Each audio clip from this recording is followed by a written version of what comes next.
సుమన్ టీవీలో మీ business promotions కోసం ఈ కింది నెంబర్ను సంప్రదించగలరు.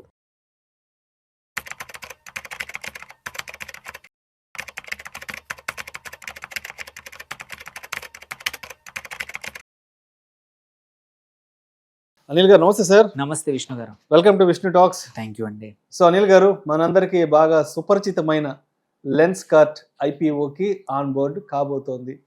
మరి లెన్స్కార్ట్ వాళ్ళు ఐపీఓకి రాబోతున్నారు కాబట్టి ఎన్ని కోట్ల రూపాయల నిధుల్ని సమీకరించబోతున్నారు, కంపెనీ వాల్యుయేషన్స్ ఎలా ఉన్నాయి, అండ్ ఎంత లాట్ సైజ్తో రాబోతున్నారు, కంపెనీ ఫండమెంటల్గా టెక్నికల్గా అసలు ఎటువంటి స్ట్రాంగ్గా ఉంది, అండ్ దీనికి సంబంధించిన కంప్లీట్ పూర్వపరాలు మన ఆడియన్స్తో షేర్ చేసుకోగలరు, ఎస్పెషల్గా మన తెలుగు ఆడియన్స్కి.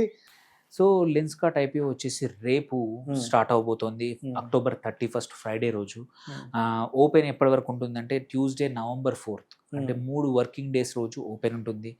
అండ్ టెంటేటివ్ అలాట్మెంట్ 6వ తారీఖు నెక్స్ట్ గురువారం నాడు అలాట్మెంట్ అవుతుంది.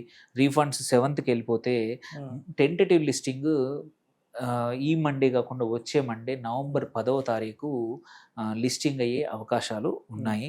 సో అందుకే కట్ ఆఫ్ టైం యూపీఐ ద్వారా ఎవరైతే చేసేవాళ్ళనుకున్నారో వాళ్ళు కూడా ట్యూస్డే రోజు 5 గంటల వరకు అప్లై చేసుకోవచ్చు.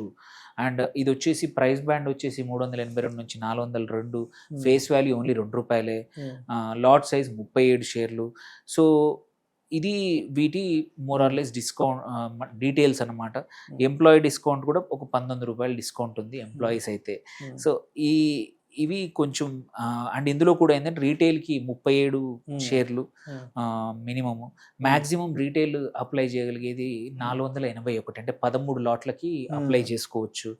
అట్లాగే హెచ్ఎన్ఐలో కూడా 67 యూనిట్ల వరకు, అంటే నియర్లీ 2500 షేర్లు అప్లై చేసుకోవచ్చు. సో ఇది వీటి కొంచెం డీటెయిల్స్. ఇందులో కూడా ఏంటంటే ప్రమోటర్ హోల్డింగ్సే 20% వరకు ఉన్నాయి. ఒకటి వచ్చేసి వన్ ఇంపార్టెంట్ థింగ్ ఏంటంటే ఇక్కడ వాల్యుయేషన్ ఎంత రేజ్ చేయడం కన్నా కూడా వాల్యుయేషన్ వచ్చేసి నియర్లీ 70,000 కోట్ల వాల్యుయేషన్తో వస్తున్నారు. మోస్ట్ ఇంపార్టెంట్ ఏంటంటే ఇక్కడ last 3 years loss making company. సడన్గా లిస్టింగ్కి వచ్చే ముందు సంవత్సరం ప్రాఫిట్ వచ్చేసింది, విచ్ ఈజ్ వెరీ స్కెచీ. మనం చూసుకుంటే 2022లో 102 కోట్ల లాసు, 23లో 63 కోట్ల లాసు, 24లో 10 కోట్ల లాసు. సడన్గా 25లో లిస్టింగ్కి వచ్చే ముందు 297 కోట్ల ప్రాఫిట్ చూపిస్తుంది. లిస్టింగ్కి వచ్చే ముందు ఏదో మ్యాజిక్ చేసి మ్యాజిక్ జరిగింది. కాకపోతే ఆ మ్యాజిక్లోనే ఏంటంటే మనం వాళ్ళు ఫైల్ చేసిన డేటా ప్రకారం చూసుకున్నా ఈ 2093 కోట్లు సస్టైన్ అవుతుందా, నిజమైన ప్రాఫిటా కాదా. 10 కోట్ల లాస్ నుంచి 293 అనేది చాలా పెద్ద నెంబర్. అంతవరకు లాస్ అవుతున్న కంపెనీ. అందులో 130 కోట్లు అనేది అసలు ప్రాఫిటే కాదు. ఎందుకంటే వాళ్ళు అక్కడ చూసుకుంటే రివాల్యుయేషన్ రిజర్వ్స్ అడ్జస్ట్ చేశారు. And at the same time మన మ్యూచువల్ ఫండ్ వాళ్ళ ఇన్వెస్ట్మెంట్స్ వాటిని మార్క్ టు మార్కెట్ చేశారు. వాళ్ళ వేరే మార్క్ టు మార్కెట్ చేసేసి ఇన్కమ్ ట్యాక్స్ రీఫండ్ ఒకటి చేసేసారు. ఇవన్నీ చేయడం వల్ల తప్పించి యాక్చువల్గా దే డోంట్ సడన్గా ప్రాఫిటబుల్ అవ్వలేదు. మళ్ళీ నెక్స్ట్ ఇయర్ ఇవన్నీ లేకపోతే మళ్ళీ 10, 15, 20 కోట్ల ప్రాఫిటే తప్ప. సో ఒక అంత తక్కువ ప్రాఫిట్స్ ఉన్న కంపెనీకి నువ్వు ఏ వాల్యుయేషన్ అంటే నియర్లీ 382 నుంచి 402 రూపాయలు 2 పర్ షేర్ రేంజ్ వస్తుంది. మీరు అడిగినట్టు 7,278 కోట్లు మార్కెట్ నుంచి రేజ్ చేయబోతున్నారు. అందులో ఫ్రెష్ ఇష్యూ వచ్చేసి 2,150. అండ్ ఆఫర్ ఫర్ సేల్ ఏమంటారు, పీయూష్ బన్సల్ ఎవరైతే వన్ ఆఫ్ ద ప్రమోటర్, వాళ్ళ సిస్టరు, ఇంకా వేరే ఎగ్జిస్టింగ్ ఇన్వెస్టర్స్ నియర్లీ 5,128 కోట్ల వర్త్ షేర్లు అమ్మేసుకొని బయటకు వెళ్తా ఉన్నారు. అండ్ వీళ్ళు ఏంటంటే ఒకటే ఒక లాజిక్ చూపించారు. ఏంటంటే దమాని ఎవరైతే ఉన్నారో డిమార్ట్ ఫౌండర్, ఆయన 402 రూపాయల దగ్గర మన 90 కోట్ల వర్త్ ఆఫ్ ఈ షేర్లు కొన్నాడని చెప్పేసి ఒక న్యూస్ బయటకి వచ్చింది తప్ప అదర్వైజ్ కామన్ సెన్స్ ఉన్నవాడికి ఇంపార్టెంట్ ఏంటంటే నియర్లీ 250x ఫార్వర్డ్ పిఈ దగ్గర ఈ కంపెనీ లిస్టింగ్కి వస్తూ ఉంది. అంటే 250 సంవత్సరాల ప్రాఫిట్ వాల్యుయేషన్ మనం ఇస్తున్నట్టు. ఇంకొకటి ఏంటంటే పర్ స్టోర్ వాల్యుయేషన్ 27 కోట్లు. ఐరనీ ఏంటంటే ఏ స్టోరు వాళ్ళ సొంతం కాదు, సగం ఫ్రాంచైజీ స్టోర్. ఫ్రాంచైజీ మోడల్ అంతా. ఏ స్టోరు అంతా 27 కోట్ల వాల్యుయేషన్ అనేది చాలా రిచ్. నంబర్స్ కనబడుతుండొచ్చు, అడ్వర్టైజ్మెంట్ చేస్తూ ఉండొచ్చు, బట్ ప్రాఫిటబిలిటీ లేని చోట ఈ నంబర్స్ కనబడుతున్నంత మాత్రాన జస్ట్ బికాజ్ మనం టెంప్టేషన్కి గురయ్యి ఇందులో 167 కోట్లు నాన్ క్యాష్ రీవాల్యుయేషన్ గెయిన్, 72 కోట్లు మ్యూచువల్ ఫండ్ వాళ్ళు పెట్టిన మార్క్ టు మార్కెట్ గెయిన్, 10 కోట్లు కాల్ ఆప్షన్ వాల్యుయేషన్ గెయిన్, 8 కోట్లు ఫారెక్స్ గెయిన్. ఇది పోను. సో 356 కోట్లని అయితే ఇన్కమ్ అయితే చూపించారో ఇట్స్ నాట్ రియల్ ఇన్కమ్. ఇవన్నీ పెట్టి చూపించారు లిస్టింగ్కి వస్తున్నట్టు. సో అందుకోసం ఇది బిగ్గెస్ట్ ట్రబుల్ ఎవరైనా ఇన్వెస్టర్స్, తెలుగు ఇన్వెస్టర్స్కి. మేబీ షార్ట్ టర్మ్లో ఇప్పుడు ఏంటంటే జిఎంపి అనేది అందరు చూస్తూ ఉన్నారు లిస్టింగ్కి వచ్చినప్పుడు ఐపీ వాళ్ళకి. సో గ్రే మార్కెట్ ప్రీమియం అంటాం, అది ఇప్పుడు బాగా ఉంది కదా అని టెంప్టేషన్ గురైతే మాత్రం మీరు చూస్తే ఇట్లాంటి స్టాక్స్ ఏవి లాస్ మేకింగ్ కంపెనీస్ వచ్చేసి లిస్ట్ అయ్యాక ఇవాళ 75% డిస్కౌంట్లు దొరుకుతున్నాయి. మీకు కూడా ఈ స్టాక్ ఇప్పుడు 400 కొని లిస్ట్ అయితే దొరికితే ఒక 1 year తర్వాత 100 రూపాయలకి ఈజీగా దొరుకుతుంది. సో మీరు అలా 100 రూపాయలకు కొనుక్కొని 1 year తర్వాత కావాలి అనుకుంటే లిస్టింగ్ ప్రీమియం కొద్ది మందికి మాత్రం దొరకచ్చు, బట్ సపోర్ట్ నంబర్స్ అయితే హారిబుల్ ఉన్నాయి. సో ఎవరైనా సరే కొంచెం కామన్ సెన్స్ వాడుకుంటే చాలా మంచిది. జస్ట్ బికాస్ పీయూష్ బన్సల్ ఎవరైతే టీవీలో షార్క్ ట్యాంక్లో వస్తాడు కాబట్టి తను చెబుతున్నాడు కాబట్టి, ఎస్పెషల్లీ కన్సిడరింగ్ నిన్న ఒక ఇంటర్వ్యూ జరిగింది, ఆ ఇంటర్వ్యూలో వాళ్ళు టోటల్ ఎక్స్పోజ్ చేసేసాడు ఆ యాంకర్, బిజినెస్ యాంకర్. ఆన్సర్స్ చెప్పలేరు.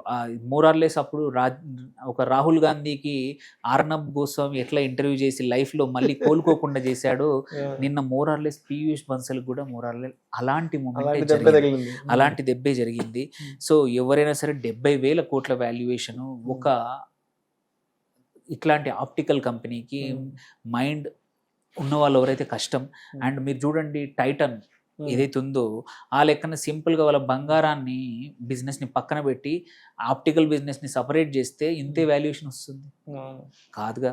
సో ఎందుకంటే డజంట్ మేక్ సెన్స్. ఎవరైనా ఓన్లీ జస్ట్ హైప్ కోసం, fear of missing out or short term listing gains కోసం తప్పించి it is not worth at this price at all. Lot size ఎంత ఉంది sir?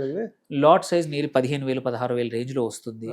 So 35-36 వరకు 35-36 వరకు ఇంటూ 402 రూపాయలు అనుకున్నా సరే 15,000 కన్నా తక్కువనే ఉంటుంది, తక్కువ ఉంటుంది. బట్ ఇది మాత్రం స్ట్రాంగ్ అంటే స్ట్రాంగ్ నో.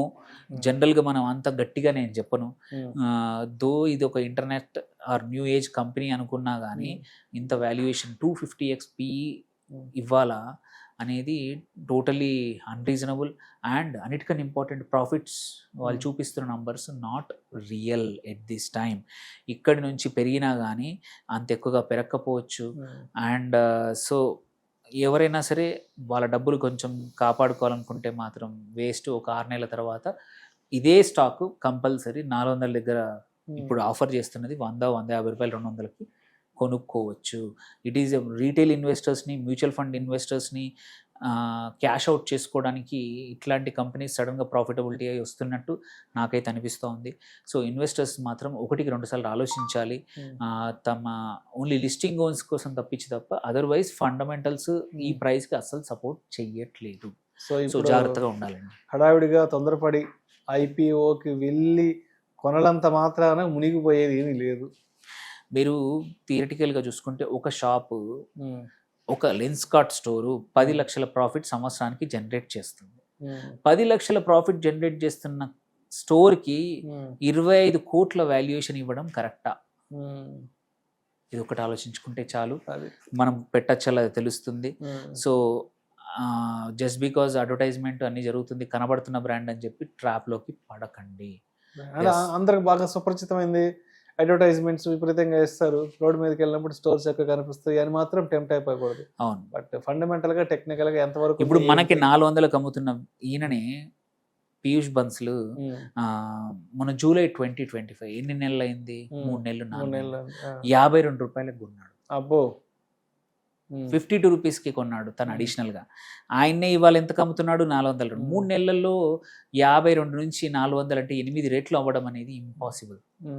సో అట్లాగే బన్సల్ ఫ్యామిలీ కూడా ఆర్కే ధమాని ఎవరైతే ఉన్నారో అదే మన ఆయనకి 7 బిలియన్ వాల్యుయేషన్ దగ్గర ఆల్రెడీ అక్టోబర్లో అంటే 4 నెలల్లో నువ్వు 1 బిలియన్ వాల్యుయేషన్ దగ్గర నువ్వు కొంటావు, నువ్వు అమ్మడం ఏమో 7 బిలియన్కి అమ్మడం అంటే లాజిక్ లేని పని. So 7x valuation spike in 90 days అనేది అన్యూజువల్. ఏదో అంటే ప్రైస్ మ్యానిపులేషన్ అట్లాంటివి జరగచ్చు, ఆర్ వాల్యుయేషన్ని మేనేజ్ చేస్తున్నారు. కానీ సో ఇఫ్ యు ఆర్ రేషనల్గా ఉన్న వాళ్ళు మాత్రం అస్సలు దూరంగా ఉంటే చాలా మంచిది లెన్స్కార్ట్ IPO నుండి. Right sir. Thank you sir. Thank you so much Anil garu. Thank you అండి.